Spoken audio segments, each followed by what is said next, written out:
Good afternoon, everybody. Welcome back to another episode of Live Up to Freedom. We are live on Worldview Tube. You can catch us on worldviewtube.com or all social media platforms that Worldview Tube is streaming on. We are also live on X America News, also on my Rumble, YouTube, Facebook, Substack, and some other areas. So we're everywhere. Click that share button. Get involved, by the way. So I'll keep an eye on all the comments. And I do have a very special guest who will join me. And trust me, you want to get your questions ready because she's probably going to have good answers for them. So put them in the comment section and I will make sure to get to them during our probably third or fourth segment of this show. Before I bring on my very special guest, I want to quickly address a few things. Number one, guys, be aware there's a lot of fake news going on. Not trying to say I am the best source, but I'm one of your most reliable sources. Try not to share things unless you see it on IranInternational.com. If you see it on my Substack or my Facebook, um, Word YouTube, just reliable sources. Okay, number one, Ahmadinejad has not been assassinated. He is alive. Nobody's targeting him. I don't even know why somebody would target him. He was not an Israeli asset. Have you seen the guy? Anyhow, stop spreading that rumor.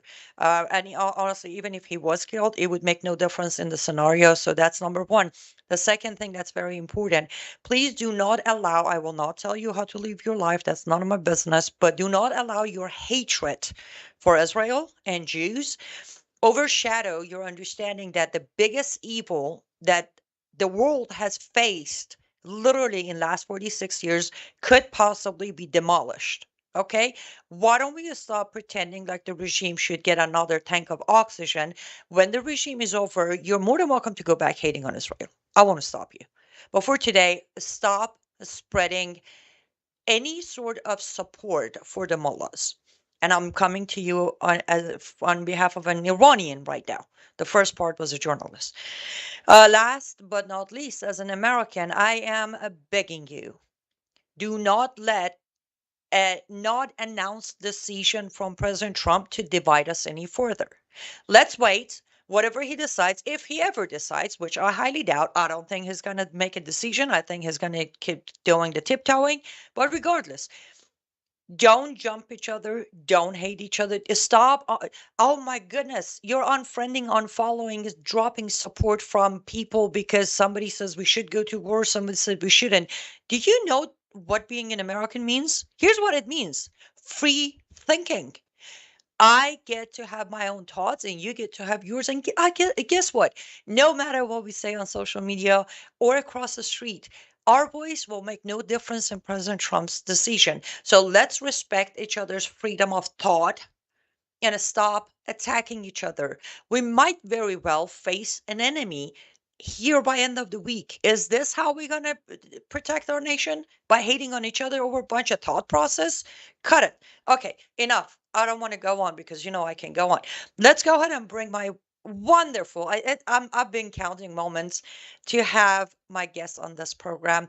She is not a new face toward the YouTube audience, but she might be very well a new face on X America News and my channels. Hedieh Mirahmadi. She has a great story that I will let her tell you, but she is a sister in Christ and also a fellow Iranian by heritage. She was born here in America, but her parents are from Iran, who I believe somewhat escaped one way or another, escaped Iran. So it is such an honor to have you, Hedieh John, on my program. Thank you so much for having me. I'm so excited to be here with you. What a great intro. I mean, this cancel culture has us canceling each other. I mean, people are just losing their minds. Right? And here's the funny thing. We fight each other so badly, we forget that there's a actual, not a, there are a few actual real enemies out there. We have turned each other into enemies that we forgot that there's an actual danger out there that could hit us any moment. And like, wake up. It's a Disagreement tragedy. doesn't make us a enemy. It makes us Americans. Absolutely. I totally agree. Yes, before we dive in, because I have I'm sure my audience is going to have millions of questions for you, but I have a lot of questions for you, a lot of clarification that comes from someone with your credentials. But do you mind briefly telling my audience on outside of Word YouTube a little bit about yourself, your background, your powerful resume, and all that, Sure. How far back do you want me to go? as far as you like to go? Well, okay, so I grew up in what the world calls Tehrangeles, which is the largest expat community of Iranians in the world, in Los Angeles, Beverly Hills specifically. My parents raised us secular, and I grew up with a great life. I had great parents. I had a very loving father. I achieved a lot at a very young age, but suddenly in college, I felt this yearning for God, and after a couple of exploratory missions in other religions, I ended up in Islam because it seemed like a natural cultural fit. And in that process, the reason I bring that up is because the first mosque I came across was really an extremist mosque. It was extremely anti-Semitic. It was a Brotherhood mosque, and I felt this was horrible. There's nothing that I have in common with these people. There's no form of what they practice that I want to be a part of. And in that process, I met what is called the Sufi community, Sufism, which is a mystical branch of Islam. And I felt more at home. I felt at peace there. It was about a loving relationship with God, or at least so I thought. And so that's where I ended up spending about 24 years of my life is as a devout Muslim. But my experience early on with Islam made me very curious about what was radicalizing Muslims, and especially here in the United States. This was the mid 90s. This is when Ayman al-Zawahiri was fundraising for bin Laden, for Al Qaeda, for the war in Bosnia and Afghanistan in San Francisco, California.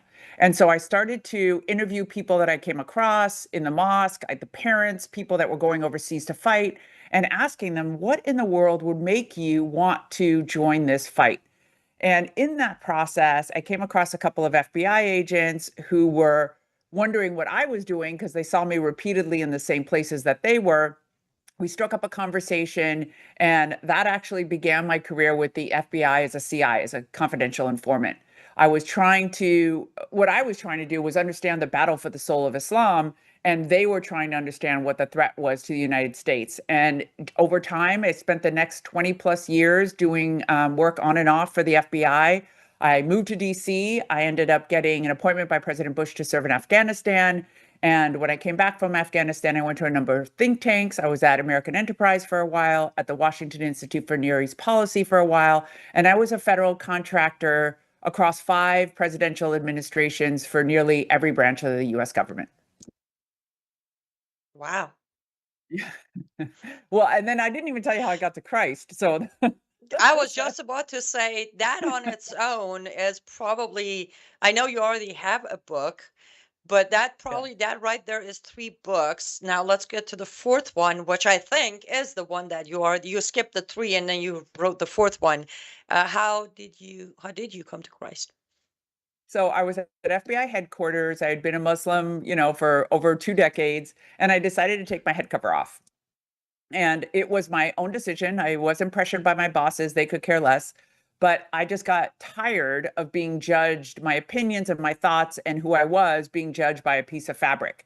So I took the head cover off, and there was this onslaught of criticism and vilification in the Muslim community I was a part of, and people telling me I was going to go to hell for an eternity for taking my head cover off. And I thought, you know what? I am done. It was a long road. I was tired of constantly having to defend Islam. I was tired of constantly wrapping myself up like a mummy and feeling no real spiritual change, no relationship with God. And I just left. I just left Islam. People thought I was having a midlife crisis and that I'd lost my mind. And I moved back to California to be close to family. And I found myself just as broken as I was when I sought out Islam in the first place and realized I was at the lowest point of my life. And I followed a tweet from a girl I don't even know who said Jesus Christ, through her pastor, had changed her life, that transformed her entire existence. And I was like, well, that's worth listening to. And so I clicked the link and I was mesmerized. I was mesmerized by the simple gospel. Give your life to Christ. He loves you. He died for your sins. Repent and turn to him, and you will have everlasting life. And I was hooked. I was hooked. It's coming from the background of Islam and then hearing the gospel, it gets us, right? You're like, wait, so Right. I don't have to go blow myself up. I don't have to give birth to a son who's going to blow himself up to find my way to God's kingdom. Wow. Who would have thought there's an easier way? Exactly, and I mean, for me, I was always fighting the jihadis. The jihadis and the Sufis have been in a knockout drag out fight for hundreds of years, and they were decimating Sufi communities around the world way before they got to the West. But there was still a tremendous amount of rituals. There was a tremendous amount of obligations that you were expected to keep hold of. I was also betrothed as a second wife, basically a concubine to a man 25 years older than me. It was a horrible situation to be in. I couldn't explain. I eventually had a child. I couldn't explain to her who her father was. And I was just done. The whole thing, I hadn't felt any transformation. I didn't feel any closer to God. And I just felt I am absolutely wasting my time because nobody could promise me eternity. Every imam I ever went to, I was like, okay, so I've done all these things. Am I going to paradise? I said, we don't know. You have to wait until you get there. And I said, wait a minute, I have to wait till I get there. So basically, me not helping an old lady cross the street could throw me into hellfire despite 25 years of worship. And I just felt like the equation made no sense. I wanted nothing to do with it anymore. Yes, one of the things Hadiaj and I always say, and I'm judged for it, and I'm okay with that, is in my personal life or business, anything, I do not have practicing Muslim friends. And it's not because they're Muslim, it's because they don't have enough logic to come to conclusion you did. So, and I'm a very logical person. I can't have friends who lack logic. I'm like, if they can't question or even in their own head calculate what they're worshiping, I can't have them in my life. And again, I That's want to fast. be very clear. I'm not saying Muslims are all jihadis. I'm not afraid of them. I just don't trust their logic and judgment to be part of my life. That's a fascinating point. I never thought of it that way. Thank you. I have my whole adult life, even before I was saved, because that's the thing. I get judged. Oh, you are, you know, uh, of course, I'm always labeled the anti-Muslim, and I'm like, there's a difference. I'm anti-Islam. A huge difference between anti-Islam and an anti-Muslim. But they all say, "Oh, you think you're a Christian, so you're better than them." I'm like, no, I don't. I didn't have Muslim friends all the way from the time that I thought, I figured it all out. I'm an atheist now. God doesn't even exist. Which then I Wow. myself very quickly came to realize, okay, my logic is not clicking with this atheism thing. So I snapped out of that too. But we do need to go to our first commercial break here shortly, Hedieh John. But when we do come back, if it's okay with you, I want to talk a little bit more about your personal journey before we dive in. And again, to our audience, if you have any questions from what we just covered, put them in comment section now, because if later I read them, then I'll be like, I don't know what you're talking about. Don't go anywhere. We're going to take a quick commercial break. We'll be right back to answer your questions and hopefully my questions and continue this discussion. We'll be right back.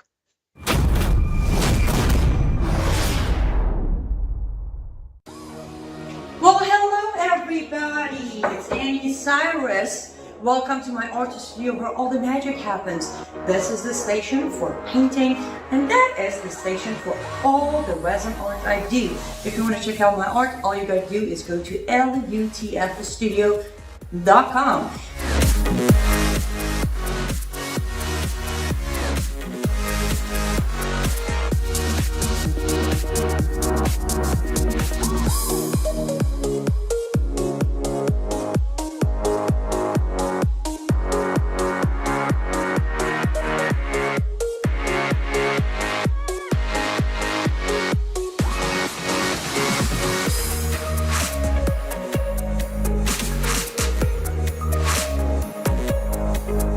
I gotta go finish this painting, but I'm sure, or at least I hope, I'll see you at lutfstudio.com.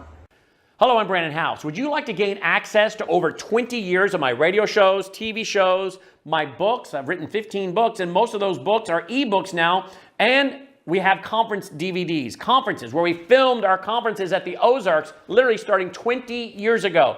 It's all available in our archived vault. All you have to do is go to worldviewtube.com/vault, worldviewtube.com/vault, and for a reasonable monthly fee, you gain access to over 20 years of Christian worldview programming, news, information, books, documentaries, and a powerful search engine. And folks, it's a great way not only to educate yourself, equip yourself, but it's a big way that you can help fund our continuation as a broadcast network. Please check it out. worldviewtube.com/vault, worldviewtube.com/vault, and help us continue pushing out a Christian worldview.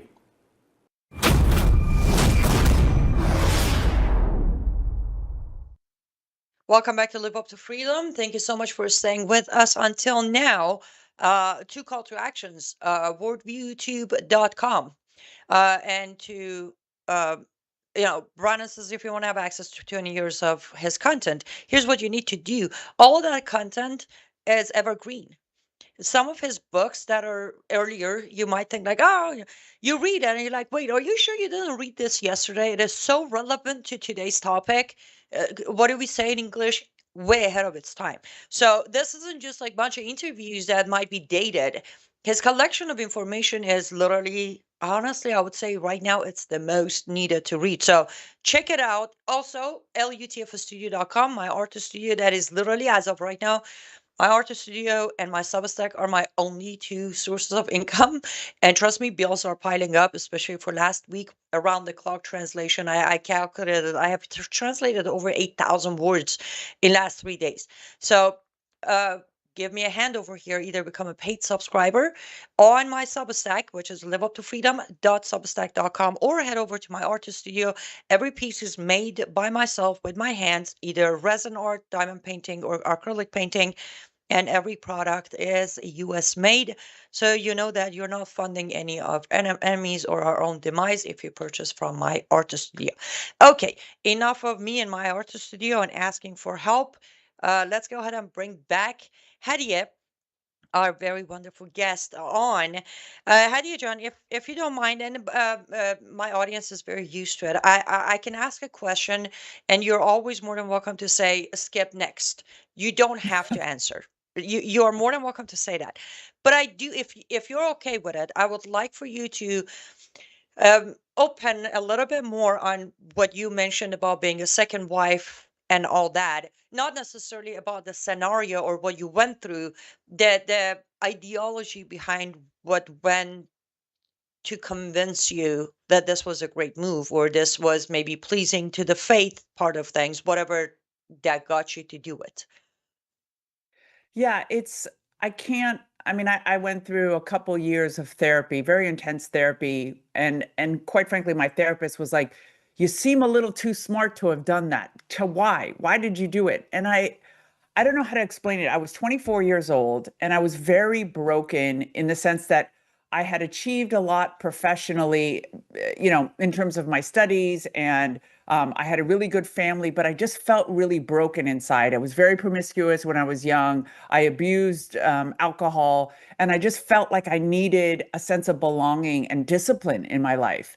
And so it was a close associate of mine, I don't want to say who, presented this opportunity. And at first, I thought they were absolutely crazy. I said, "Are you kidding me? Like, why in the world would I do that?" And over time, it took about a month that they just kept convincing me, this will bring you a reputation, you'll be protected, there's going to be somebody looking out for you, you've never been able to have a successful relationship, you're too strong to be a first wife, no man can handle your obstinance and your point of view. At least this way, you'll be left on your own to do the things you want to do and yet still have that covering. I mean, I don't know. I guess it was just believing and trusting this person that was convincing me of this, but also not knowing enough about Islam, that believing what they were telling me, that this is a right thing to do, that this is legal, this is right in Islam, and you're not doing anything wrong. And quite frankly, once I'd made the decision that I would do this, it was the relationship, my community, even my professional career, everything got merged into one. And so I didn't think twice about it past that until the last 5 years or so. When my daughter was growing up, I was exhausted from the devotion that Islam was demanding of me and getting nowhere. And then I took the head cover off, and then it just all unraveled. It was It was very strange. I cannot explain it. I look back on it now. The Lord tells me it's very similar to Joseph. You get thrown in a well, and then you have all of these miraculous experiences. You meet a king. I've met many kings. You have all these amazing experiences, and then you use them to go back and save your people. So the Lord told me early on, I want you to go and get my sons and daughters back. And I didn't understand that at first. And then I realized I was part of a community that it was made up of about 30, 40% converts, American, European girls and boys that had converted to Islam. And so I'm very outspoken now about the dangers of Islam, counseling families, discipling young, formerly Muslim believers now in Christ. And that's what I dedicate my ministry to, is supporting people that are trying to leave Islam and trying to prevent them from going into Islam. That's wonderful. That is wonderful. And yes, sometimes it doesn't matter how rational or logical we are. Me and you, and I would say by God's grace, we are safe now. But before committing our lives to Christ, we all have been through that moment of we want to belong. And I'm sure I can make a long list of things that later I looked back, I'm like, what makes you do that? Or what makes you think that was a great idea? And that's another beauty of it. Not to preach. I try not to do that, especially in front of people who actually have a ministry like yours. But it's that thing of the beauty of it is we have, to this day, we still commit sins, probably some of us not on purpose, but we still do. But the beauty of, you come to Christ and you devote your heart, soul, and body to Christ, and that's all there is to it. From there, you just try your best to follow Him. But everything you've done before that is forgiven, not because, again, you blew yourself up. No, because you acknowledged His sacrifice for you, and with that, you know, you're forgiven and you get a fresh start. And this is the biggest difference I have seen, Hedieh John, when I'm asked as an ex-Muslim versus, and again, my ex-Muslim situation was a little different because I was actually in an Islamic country, an Islamic society, Islamic family. So mine was way more strict. I didn't have the choice of being fed up and removing the hijab. Well, I did, but then the punishment would be a little too heavy. But the biggest difference is, you get a clean slate, okay, English, let me try that again. You get a clean slate from Allah when you die blowing yourself up in the name of Allah, killing kafirs.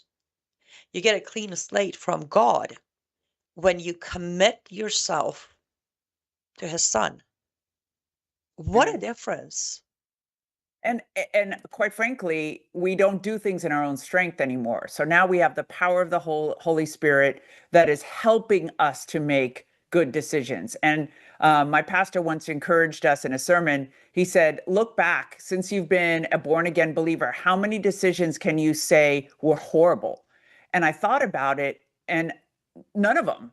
And he's like, if the Holy Spirit is working in your life, you usually do not make horrible decisions. You usually can make decisions, oh, maybe I could have done this a little bit better, but they're usually not horrible. And he's exactly right. The kind of horrible decision making I made as a young adult and throughout Islam, I don't make those kind of decisions anymore. My life was very transactional. I did a cost benefit analysis. I wasn't very emotional. So I was doing things based on what I was getting out of them. And that is no way to live a life, because honestly, you make the wrong calculation all the time. And so it's really been the power of the Holy Spirit that has transformed not only the way I live, but the way I think and the way I feel about other people. Compassion, empathy, fruit of the Spirit, I did not have. I mean, people tell me, oh, you're so kind. And I really giggle, because that's the last word anybody would use to describe me when I was a Muslim. Yes, definitely. The discernment is. I recently went through a situation in my life where I want to say for first time. Now, I was saved in 2017, so I still consider myself a, newbie. But Me I too. think the recently what I experienced was the first time that I sat when it was all done and over with, I sat on my couch and I looked up to my ceiling and I'm like, thank you, Lord. You just proved me wrong and showed me that the sermon you have given me is so accurate. All I had to do was go quiet and listen instead of trying to talk over you. That's all I had to do.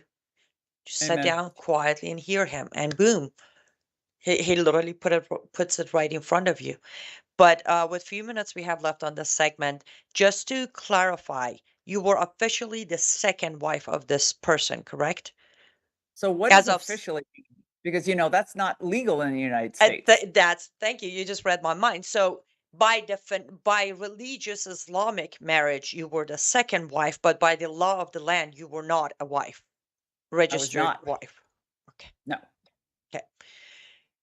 But the reason I'm asking this, I'm not trying to dig too deep into your personal life, is that every time on camera or on a stage or on writing, I tell people they do what they do and they don't care if it's counted legal or illegal in America. I get a, oh, stop. You're so paranoid. So thank you for giving a live example of how they do what they do, and they prefer their own Sharia formatting over our legal system, because that's what Oh, they did, correct? absolutely. Yes, and I mean, my complaint for cities like Epic City is not only is it contrary to, the Islamic Center of Plano, Texas, that everyone's fighting, that hopefully will be stopped because there was it was like a Ponzi scheme. They were stealing money to build the plots and they never got permits and all these other things. But there's so many Sharia enclaves all over the United States already. Let's not even talk about how bad it is in Europe. And the greatest consequences on the women. You lose your inheritance rights, just based on contracts and agreements that you could have in your nikah, in the wedding ceremony. You can give away property rights, inheritance rights, legal rights to your children. It's a horrible system when a woman submits themselves to Sharia. And then when you want to come out, it's devastating. For me, I can't go into too much detail. I have a non-disclosure agreement, but I happen to have significant business ties with this family, and so the settlement was a business settlement. It wasn't a marriage settlement, and so I got lucky. But I know a lot of women who were not so lucky, and a lot of women that had to kidnap their children out of countries like Iran and other places. I have a friend that had two kids in Morocco. She could not remove them, and so she ended up, living without her children. So they could have very devastating consequences. Yes, and since you brought up the Epic City, I highly doubt they will stop them. And especially right now with what's happening in Middle East between Iran and Israel, all the cameras shifted from them, including myself, guilty as charged. I was on top of it, reporting on what's happening and all that, but my focus is over here, which it's reasonable. But I highly doubt they would have stopped places like Epic City. Number one, they don't want the backlash. Number two, unfortunately, a lot of our politicians, which on the next segment is where we're going to go with, a lot of our politicians from local, state, or federal, they have found this comfort zone of, I'll watch them, but I won't get on their bad list. So they have found that middle ground, which they think is a middle ground, but in reality, it's full on 100% sacrificing themselves and their people and their zip code. But the illusion is there, and they just like to do that. So let's do this. Let's head over to our second ad break, hear from our sponsors. And again, guys, what you hear in these ad breaks is what this network is running on. So if there's a product that you're in need of or you can afford to have, immediately jump on it, make a purchase so we can continue doing what we're doing. Don't go anywhere. We're going to be right back.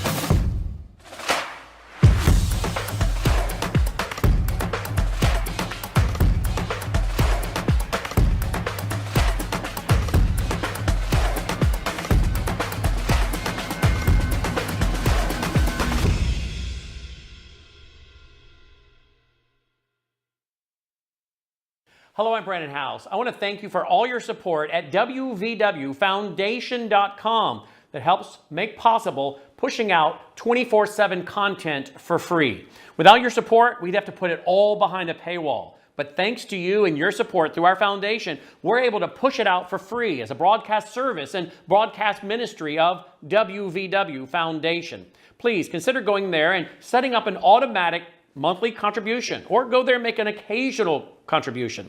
If you prefer to support us through the mail, you'll find our mailing address there at wvwfoundation.com. You can also call and make your contribution over the phone by calling 901-825-0652. That's 901-825-0652. Again, all these details are available at wvwfoundation.com. Thank you for your support as we try to help people around the world understand the times through the lens of a Christian worldview.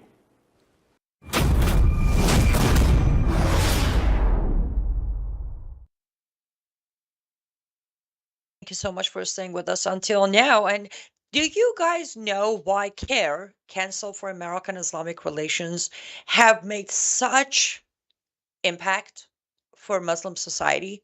I'll tell you why. Because IRS has never gone after them with all the evidence. By the way, if you want to see the evidence, I put an expose on my Substack. Yes, it is behind paywall. As I said, I got to pay the bills. It is 27 pages, more than 6,000 words, breaking it down with the receipt and the links, evidence of every single time there was and is proof against Council for American Islamic Relations as terrorist group, ties to terrorism, funding terrorism, breaking the law, all that list. But IRS never went after them. To this day, they still hold their 501c3, which is wonderful. Now, on top of that, they keep doing these lawsuits and paying their lawyers who are not actually lawyers and never passed the bar, because Muslims are non-stop donating and then doing the write-off. Can you imagine if every person who's staring at their monitor one way or another, a phone, device, computer, or smart TV, would go to wvwfoundation.com and make a donation right now? Imagine what those of us over here in Worldview YouTube could have done. Wow. What a concept. So do it. WVW. And Brandon made sure to pick the first three alphabet of this accent not pronouncing correctly. So you know what I'm saying. WVWfoundation.com. Make a tax-deductible donation. Let Brandon have the ability to keep on giving platforms to people like myself and my wonderful guest, Hedieh. Now it's balls on your court. Do what you need to do. Hedieh, John, let's dive into. I can talk to you and I can keep asking questions for probably another 6 days, but we don't have 6 days. So let's dive right in. And I'm not going to expand this too much far because I want to stay focused on what's happening in Middle East, Israel, and Iran. So I'm going to narrow it down to this. Reporting on everything today has been very curious, for lack of a better term. First thing in the day, a video of Khamenei came out, second release of Khamenei, sitting there saying, who said surrender, who said negotiation, we're not negotiating, we're not surrendering, we're going to finish it. Then a video came out from Netanyahu saying, we got this under control, and by name thanking President Trump for backing Israel and its military. And then a video of Trump came out saying Iran called and they want to come to White House and negotiate. There is no way all three could be true because they're way too all over the map. Let's just start with Trump. And I don't mean Trump as an individual. I mean Trump administration. With your involvement, because I know you gave us a brief version of your resume, but I know you've been in rooms where decisions have been made. So from your professional side of things, what do you think is going on in our administration that has delayed a simple statement, not a decision, but a single statement for the American people in last 6 days? First of all, I think there's a tremendous amount of infighting, which we've seen. On it. It actually started with Mike Waltz. I personally know Mike Waltz, and I really like him. I was really excited for him to be the national security advisor. So he got kicked out. Apparently, it was the texting scandal, but it was also apparently because he was texting somebody in the Israeli government. So he gets moved aside. He's off of the Security Council. And then we know, based on, the fights between Tucker and Bannon on one side, Levin and Ben Shapiro on another side, and the rise of anti-Semitism in the MAGA movement is just it's so horrible. It really disappoints me, and I hate the fact that people like Candace Owen are citing Bible and Christian references taken completely out of context, just absolutely wrong. So that's my personal opinion. But because of my professional opinion is because there's no real consensus, I don't think Trump has come to a decision yet on what he's going to do. There's obviously a heavy push to use the B-2 bombers, to drop the bunker busters, to finish the last, nuclear site that the Israelis don't have the capabilities to handle. But then there's all the people on the other side who think that's going to drag us into another 20-year war. And so I think there's just there's no consensus. There's no consensus strong enough. And most importantly is that our government will never telegraph, like they won't tell what they're going to do before they do it. And so there's always the element of surprise that's necessary, especially with a U.S. military strike. So you're not going to hear an announcement before the U.S. takes action. Right. I do apologize. I think I phrased my question not proper English for sure. In my head, it sounded really proper. Oh, I didn't I wasn't. understand. I wasn't necessarily hinting at him making an announcement, him addressing the nation.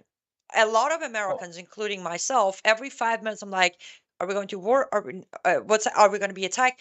That presidential address of, "Here's the thing, people. I'm just making things up. We got this under control. You're safe. You're our priority. We're working things out." Just the presidential address to a nation that is watching history being made in Middle East, not knowing how much it's going to affect them here. That's more of what I was referring to. I think my position is the same, that because there is no consensus, he's not making that address. Okay. One, he won't make that address until the decision to attack or strike has already been made, and that strike is made. So I think we will see him respond. So we saw it after he attacked Syria, when he attacked Assad and destroyed the airport and the other sites, when he destroyed ISIS. His announcement came after those attacks. And so I think there isn't enough consensus for him to come out and say, this is what I'm going to do. Or what is he going to say without saying what he's going to do? So what is the point of the address other than these one-off hits at when he's coming off an airplane or something, if he doesn't know exactly how he's going to proceed, or he doesn't want to telegraph how he's going to proceed? hmm Well, I would say, in my point of view, it would have made me, as an American, it would have made me very happy if I would just have him address us directly as citizens, saying, "Here are what's on the table." Because he's hinted at him constantly on a Truth Social or X or just a random answer. We're considering diplomacy, we're considering attacking them if they attack us. So he could just wrap everything he's been truthing. I guess that's what we call it on history. Everything has been truthing. He could have just put it in a 5-minute address to the people and then just Yeah. go. But wouldn't it sound all over the place? I mean, would It you really would, like but his is still sounding all over the place anyways. My but I to guess but to do that in a 5-minute address would sound even more crazy, for him to be like, well, we're thinking of this, but we might do that, or we might do this. I actually haven't decided. I don't think it's very presidential to come out and say, I don't know what I'm going to do. very true. But then he's still telling us he doesn't know what he's doing through a bunch of text. I guess my argument is, if he's willing to admit that he doesn't know what he's doing, he might as, because here's the thing, his popularity started building up from 2016 based on the fact that he always talked to the people. He Yeah. always came to us. I personally feel like I don't know this Trump. Who is this guy? Because he always, no matter what, even when he posted Truth or X, it once in a while it was addressing us, the people. I feel like, now, I'm not necessarily criticizing him on this aspect. I have other criticism of his behavior lately about this situation. But when I hear from other people, either messaging, calling, texting, sending emails, Americans are feeling left out, hearing secondhand news, or hearing from his friends what he's thinking. So I feel like if he could close that gap one way or another, again, if he doesn't want to come to cameras, he can just, address the nation, just give him that security. The MAGA movement MAGA club is apparently falling apart. They're attacking each other because they're just guessing right now. Well, our And embassy, one hint you could take is that the embassy's closed until Friday. So I presume we will see that announcement by Friday. So they we didn't will. close the embassy indefinitely. The fact that we're only closing till Friday indicates to me that there's a decision that will be made by Friday and announced. Okay. So now with that, just your professional opinion, with all the experience you have of Middle East, added with your own experience of life within Islam, your study, your research, what do you think, either Friday or today, would be the best possible decision from administration of Trump for the American people? Okay, I guess I'm choosing a side here. Please do. I I think it's in our strategic and national interest to make a targeted strike against what's it called, Napan? I know it's an Americanization of the word, but do you know what the Iranians call the place where the remaining nuclear site is? Fardu. Fardu? Fardu. Yes. I think that a targeted strike against Fardu with the B-2 bomber, no boots on the ground, no prolonged retracted war, just bombing that site is in our interest to do that. It doesn't make sense to have Israel go through all of this trouble to take out so many of the nuclear sites, to take out so many members of the IRGC, and then leave this one ginormous monster in the middle of the country. That just doesn't make any sense. And I just don't understand why the people who are anti-war don't understand that we could just do one military strike and be done. I think I don't necessarily agree with this thought, but I think the thought of, if we do what you just said, it could create trouble for us, is the idea of their sleeper cells activated here in America and us facing terrorist or jihadist. That's And always then the case. They've always been doing that. I mean, we're always facing a terrorist threat. They're happening almost every month now since January. So I really don't think that we are incapable of handling that. I think that the nuclear threat is a great enough threat that it's worth that risk. And I think with Kash Patel and Dan Bongino at the FBI, you could bet they're on top of this. Actually, a girlfriend of mine sent me a picture of an ICE raid at the Persian market up the street from us. And she was all up in arms. And she was like, I thought we were targeting the Latinos. And I said, well, no, wait a second. We're at war with Iran. So we're going to be going after the Persian markets too, in case there are any sleeper cells, or in case there's Iranians that have come over across the border, or Iranian sympathizers. So I think we are on top of that game. And I think it's worth the risk. I do not, and we talked about this on the show we did with Brandon, I don't like the US and regime change. We're so bad at it. We do, and based on the relationships that I saw 20 years ago in the lead up to Iraq, the US State Department loves Mujahideen Khalq. I don't know what they call themselves today, but MEK. And I'm terrified that that's what their idea of regime change is going to be, is putting the MEK in power. So I don't want us to be in the business of regime change. We always pick the wrong horse. And so just a targeted strike and get out and leave this up to the Iranian people to decide what the next administration would look like for them. Yes, I have something to add to what you said, but let's go take our last sponsor break, and we'll be right back to finish this confusing scenarios. Don't go anywhere. We'll be right back.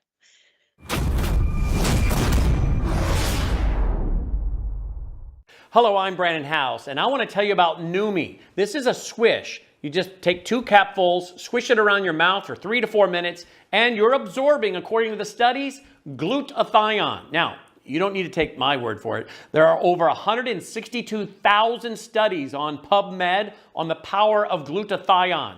It is a powerful molecule that studies show detoxes our cells. Some studies even show that Well, glutathione might remove mercury from our brains, help to prevent things like Alzheimer's, dementia, and Parkinson's. Now, look, I'm not making claims. I'm just telling you what the research is showing about the powerful molecule glutathione. Numi is the product that contains glutathione. Melissa and I swish with this twice a day. We urge you to go to Neumi.com/house1. That's Neumi, Neumi.com/HOWSE and the numeral 1. Begin finding out about the power of glutathione while also supporting this broadcast network. Thank you.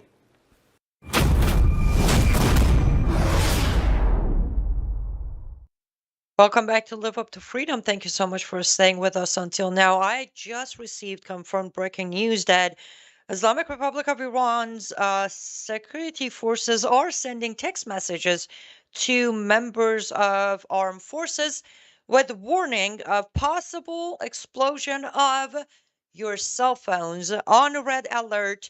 Do not use and contact 995 for further instructions.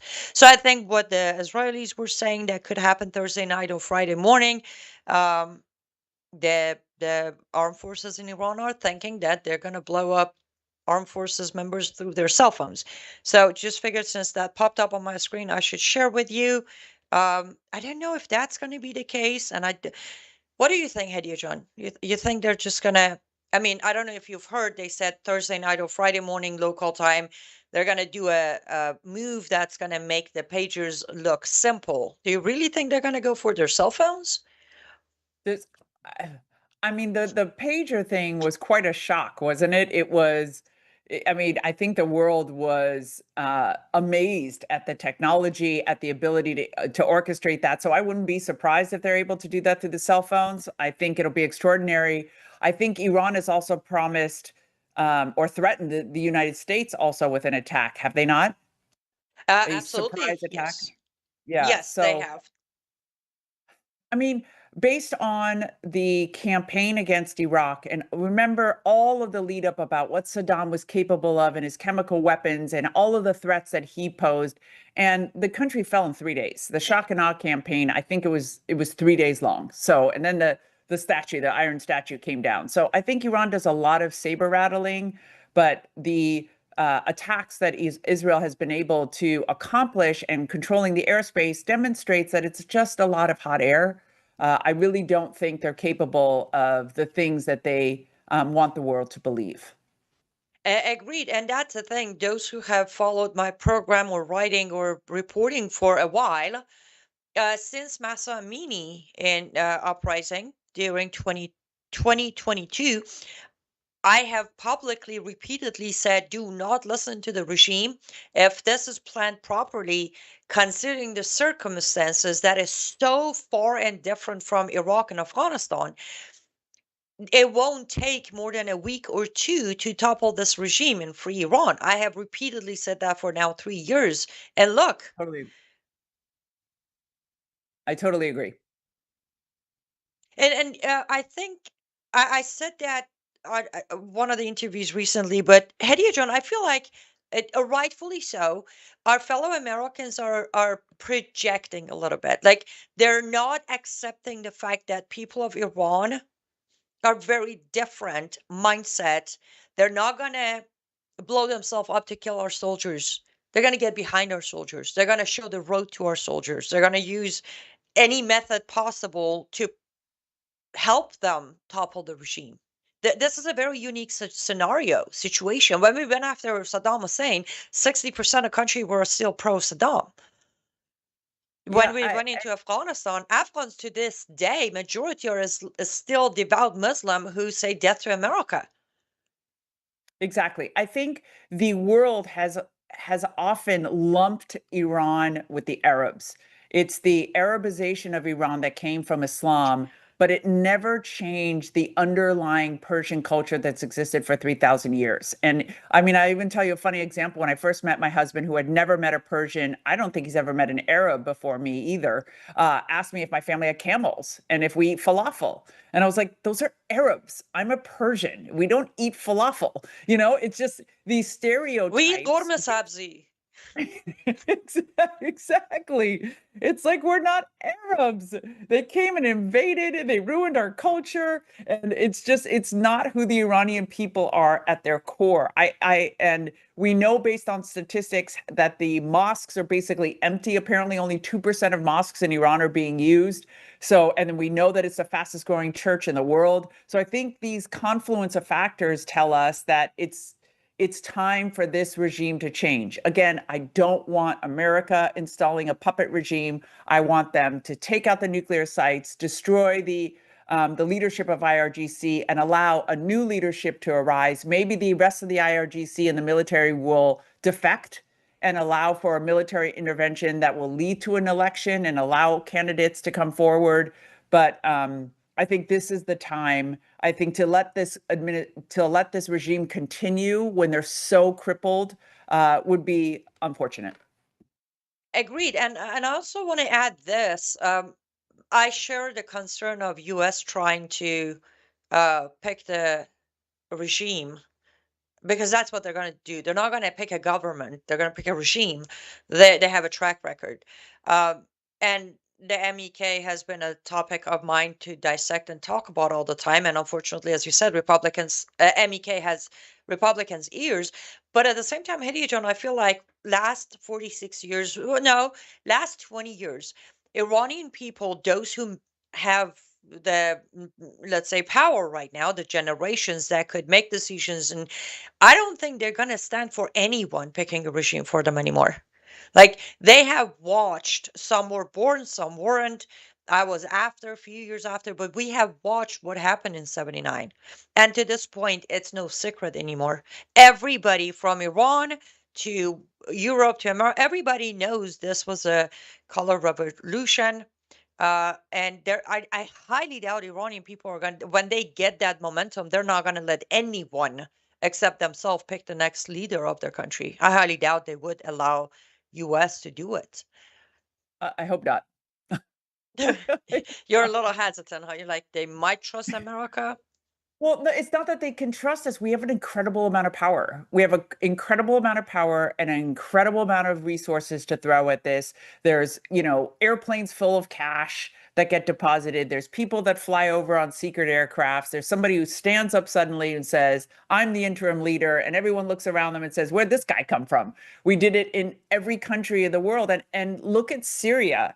So people were suffering under Bashar al-Assad, but they were suffering so long, they didn't have a popular leader. So Ahmed Ashara, aka Sheikh Jilani, who was a terrorist, is the only one who rose up because he had manpower. He had a militia. He had militias. Yes. And now we have to deal with what that lunatic is going to do in Syria instead of Bashar al-Assad. So the problem with a power vacuum in Iran is we don't know who would fill it, and it's likely that the US and the Europeans are going to have a heavy hand if we don't. I mean, do you know of people in Iran right now, other than we know that Reza Pahlavi, even he said he doesn't want to go back. So do you know of any but that's the popular thing. leaders to rise up? Wait. Why would you say Reza Pahlavi doesn't want to go back? Because Reza Pahlavi, he announced it. When? I don't know. I saw an interview a couple days ago that says No, that on he's the not recent going back. on the recent video, the most recent, which was yesterday, he said, people rise up, don't worry about the day after the topple. We have a plan. Iran will not be split. Iran will not face civil war, and looking forward to being there with you. He literally said that. That's why I was waiting. I was like, every sample you're giving is, yes, accurate, but Iran, again, the uniqueness is Reza Pahlavi has accepted. And now, by the way, he's been very clear that he doesn't want to go start a monarchy. He doesn't want to be king. He's willing to create or start a temporary government to keep the country stabilized enough for people to pick their own people. Now, if people end up saying, okay, we want you to become the president for next 4 years, that's great. But he wants to go for not, like, he has been very clear that I don't want to be a king. We don't need a monarchy. And that's actually one of the reasons I started getting more soft towards him as an option, because I'm against monarchy anyways. it was Interesting. better. I didn't see the last one. The one I saw, oh, I can't remember. Was it with Maria Bartiromo where he said he wasn't going to go back himself? It Yes, was and interview. that was actually, I want to say that was probably somewhere around Sunday. That video. This one is him Okay. directly addressing people of Iran. He does it in full Farsi, and it's literally he announces it that the end of regime is here. Do the uprising, wrap them up. Don't worry about the next day because we got a plan we're ready to do, and see you there soon. Oh, That was yesterday. great. This one was yesterday morning. But I'm yeah, again, I understand what you're saying, and I keep going back to the uniqueness of the situation with Iran, with the Iranian people, and even if it's power and money, they definitely cannot force MEK on people because people are very aware of who MEK is, and they will never stand. They will take the mullahs back before they ever give power to MEK. I would like to believe that. I'm almost that one. I'm certain based on all the talking to the people and what you see, and I don't care how much money, unless they want to go full war with the actual population in Iran, which I don't think U.S. is going to do that. I hope Right now, not. they're trying to tiptoe, but if they try to do another coup d'état, then yes, they can try to push MEK as the power, but I really hope not because that will be a disaster. I feel like I have done such a terrible job in this interview. You are such a wealth of knowledge, and translation of your name in Farsi, Hedieh being gift. You're such a gift, especially today Oh, with what's happening. And I feel like I did not do a good job asking the right questions, and forgive me if I failed. So, last words of wisdom on what I should have asked and I failed to ask. What are your last words of wisdom for my audience? oh, I think you asked great questions. It's been an honor and a pleasure. For your audience that are believers, look up for your redemption draws near. Keep your eye on Jesus. He gives peace that passes all understanding. He's still on the throne. He's still in control. He did not give us a spirit of fear, but of power and of love and of a sound mind. So don't worry about it. Don't be fearful. Don't be anxious. And for the MAGA movement, let's not fall apart. Let's not be like the left with cancel culture, canceling one another. Let's agree to disagree. Let's have dialogue. Let's have a robust discussion about what this means for our country. Stand behind our president and really pray for the best for Israel and pray for the best for the Iranian people. And try to be discerning. In other words, don't think just targeted airstrikes means we're going to be in war for 20 years. You don't want the past to rule the future. We want to learn from the past, but continue to move forward and continue to see every new challenge with its own dynamics and not relying on everything that has happened in the past. So I think it's a great time to be alive. It's a great time to be an American, and hopefully we'll see a great future in the Middle East. Amen. Thank you so much again, Hedieh John. Hedieh Mirahmadi. You can find her, I hope I say this correct, resurrectministry.com, right? Resurrectministry.com. resurrectministry.com. And my book, which I talked a lot about these events, including my past, is Living Fearless in Christ. So we shall all do that. Thank you so much, Hedieh John. Please just stay safe, and I look forward to having you back on the program. Thank you, Annie. Such a pleasure to be with you today. Absolutely. And to my audience, I am officially out of time. I got 35 seconds probably. Head over to liveuptofreedom.substack.com, liveuptofreedom.substack.com, lutfstudio.com. That's lutfstudio.com. Pick up a piece of art or two or five, or become a patron.